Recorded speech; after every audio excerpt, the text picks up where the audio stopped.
Welcome friends to another r/malicious compliance video. As always, if you enjoyed this video, please make sure to hit that subscribe button. And our first story of the day is by Nobody Unusual 626. Don't waste your time and keep busy? Alrighty then.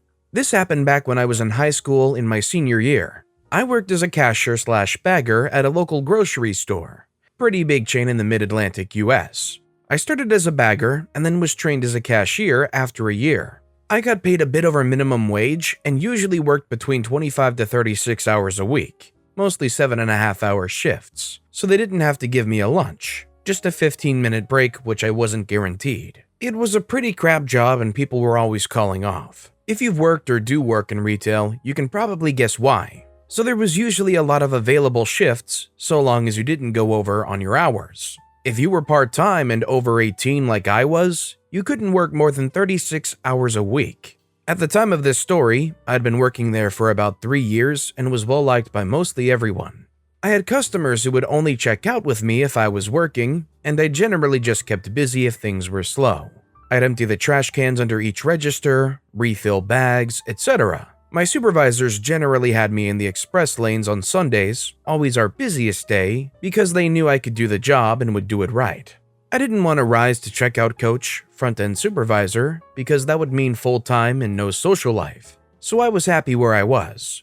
Important note, my store was known as a training store, meaning that we usually had a new manager every 6 months or so. We had a rotation of general managers who were regular, but always at least one manager in training. Generally, they'd move on after 6 months. Sometimes they came back as a department manager, think like dairy or produce, but mostly we never saw them after their stint was up. Sometimes we got pretty good ones, most of them were not great.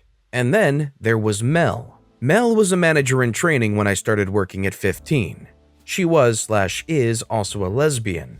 Being a lesbian in a small town where being anything but heteronormal in a predominantly red state in the early 2000s was, well, not very common. And Mel was a full-blown feminist lesbian. I don't know if she had a bad experience with men or generally just saw anything with a Johnson as the source of all her troubles. Regardless, she generally didn't treat us guys very well.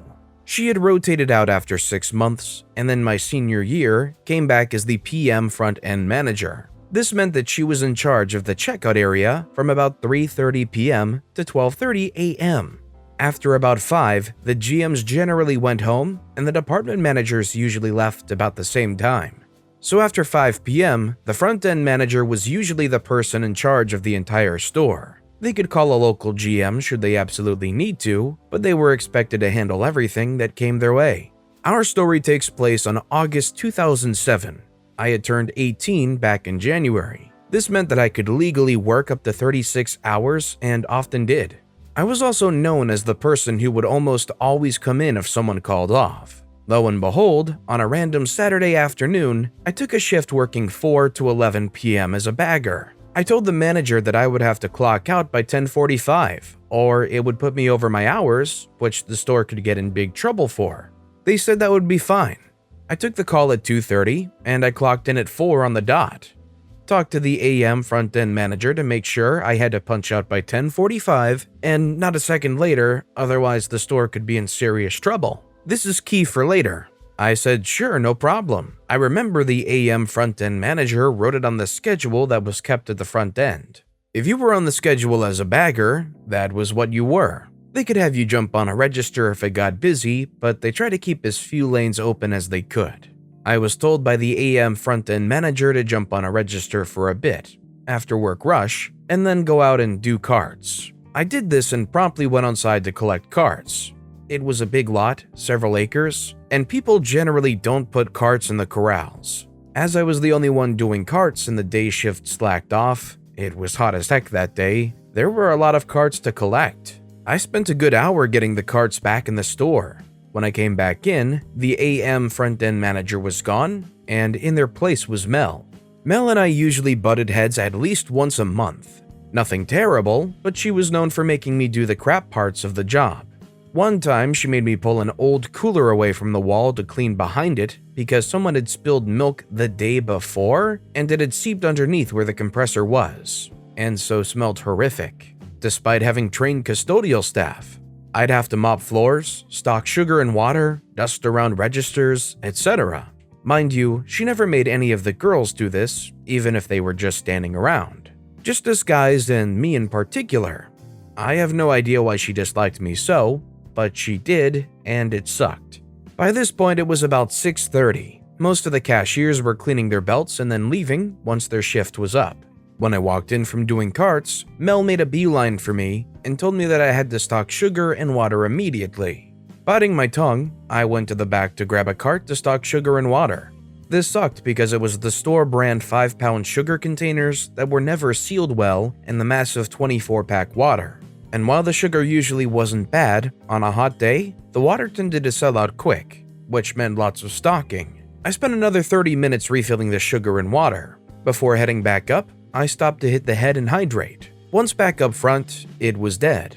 One cashier, the checkout coach, Mel, and me. The cashier was a girl who I knew. I had dated her best friend briefly and talked to every now and then. To keep from getting told to do something, I refilled the bags at the end of each lane and collected the baskets. By now it was 7 o'clock. It was usually extremely dead at this point. Because there wasn't much to do, I started chatting with the cashier. All of a sudden, I hear my name being called. Mel saying, "OP, come here." I walk over to the front end counter where she and her friend, the checkout coach, were just talking before she saw me talking to the cashier. I said, "What's up?" Mel said, "I know you like talking to the girls, but you're here to work, not waste my time. You know you're supposed to keep busy. You're wasting my time here. You can go and do garbage now and replace all the bags." I was pissed. Here I was working extra hours and I had to put up with Mel, and being told that I was slacking when it was known that I was a pretty good worker. But as I walked away, a plan formulated. Garbage was just that, collecting garbage. The store had approximately 50 garbage cans of all sizes inside the store, 4 outside by the entrances, 6 in the corrals, and 8 at the gas station that was approximately 200 yards away. Most of the bags were the big industrial-sized ones that you can fit a Mini Cooper in. Garbage detail sucked. Generally, if the day shift did it in the morning, it wasn't bad, but they never did.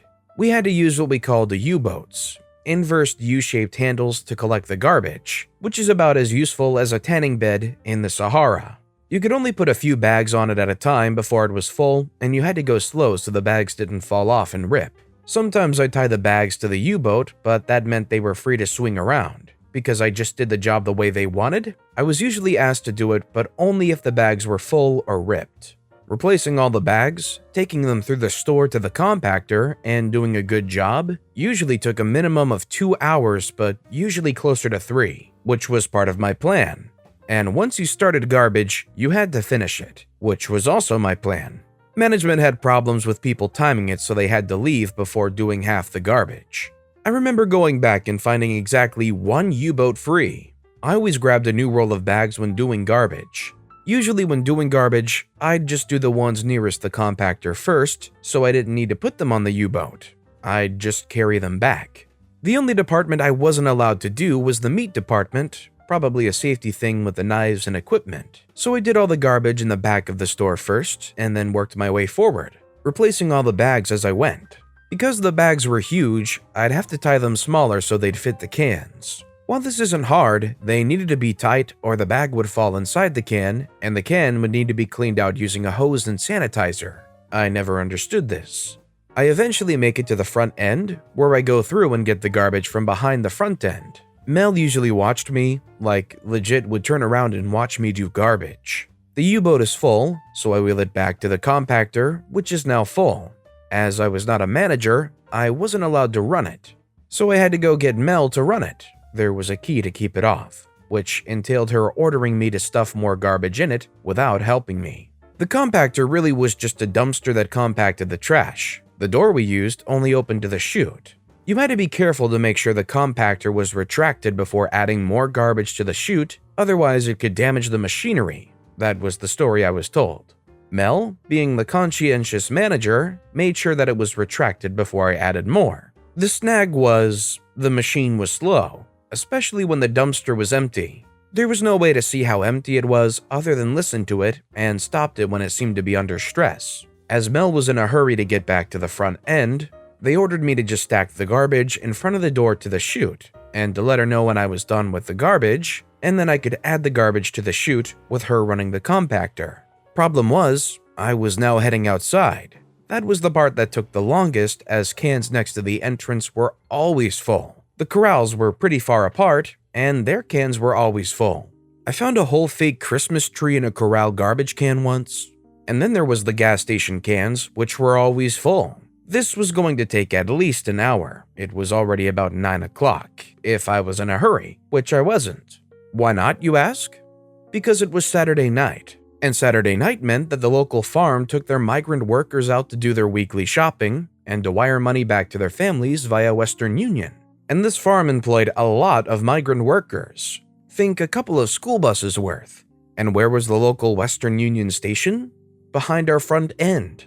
Who was allowed to operate the terminal? Checkout coaches and managers. How long does it take to send one person's money? About 5 minutes. And I knew, because I knew the farmer, that he chose Saturday because that's usually when the Western Union terminal is free. He usually came around 9 o'clock or so. So I act all meek and mild and go outside to do the garbage. I do the corrals first and take them in and pile them up outside the compactor. The corrals cans were always disgusting. People put everything in those cans. As I'm going outside for the cans nearest the entrance, I see the farmer's bus pull into the lot. I counted as 32 workers get off the bus and walk into the store. I look at my watch, this is before cell phones, kiddos, and it's 9:15. Perfect. I take my sweet time doing the garbage by the entrance, and even got the one in front of Blockbuster just to use up more time, dragging my feet all the while. By now it's 9:40. I take a load in. Mel is hard at work at the Western Union computer wiring money. I'll say this for her, she worked hard. But it was bittersweet because these workers haven't been around women much, and even though they're speaking English, they're talking to her and hitting on her. Mel, who is Hispanic but doesn't look it, understands every word. I'm sure it pained her little black heart to smile as each horny worker tried hitting on her or talking to her. I take the garbage back, piling up the bags in front of the chute. The pile is now waist high and it reeks. It's August, remember? Back to the gas station. I take my sweet time and get all of the gas station bags in the bag in the hut in 2 trips. This takes another 45 minutes, mainly due to the slow walk back.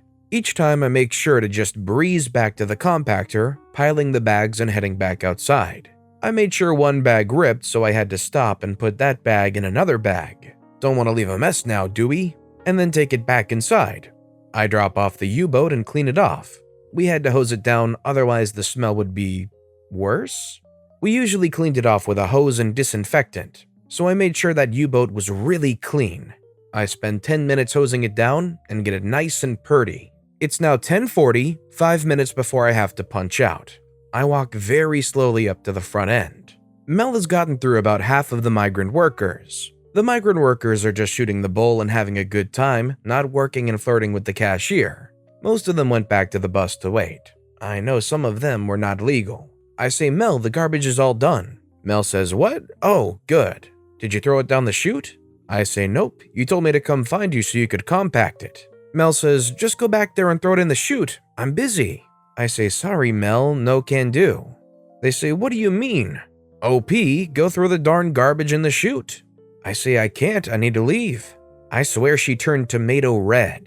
She said, you can't leave. Go throw the garbage away and do it now.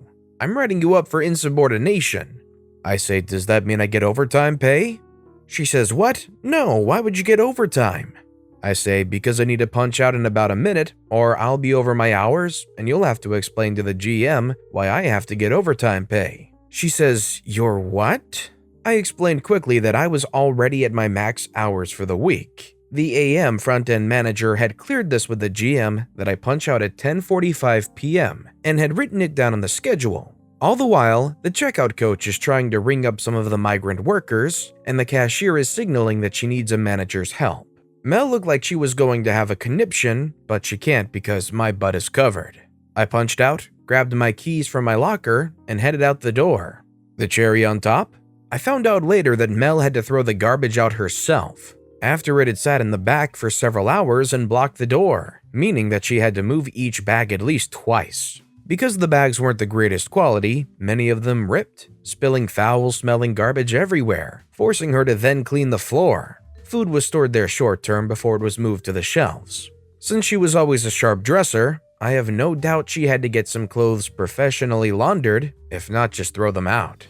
It was almost 1 when she was able to leave from what I heard. Even suckier for her, she was salaried, so it didn't matter how many hours she worked, she didn't get paid anymore. I wish I could say that this stopped her from being a royal witch, but it didn't. She couldn't say anything to me though, because I was just making sure I didn't waste any more time and kept busy. Although OP surely did shuffle their feet and drag their feet a few times here, in all fairness, it is the manager's fault. They blatantly told OP to go do this task that, without knowing the proper hourly circumstances, just would completely fill up OP's schedule.